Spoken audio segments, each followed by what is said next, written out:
In this walkthrough, I'll show you how to save a new report in under 60 seconds.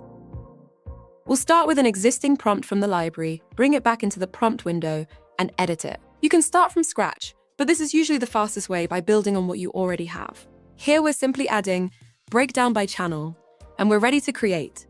Harmony now fetches the data, summarizes it, and builds the report. That's great for one-off questions, but if you want it reusable for you or the wider organization, you save the prompt. We will give it a moment while Harmony pulls everything through. And there it is, the report is built, with axes detected automatically and channel set as the series. Want to save it? Just hit save. Give it a name, or ask Harmony to suggest one, choose a category, and decide whether to save it to my prompts or share it with your organization.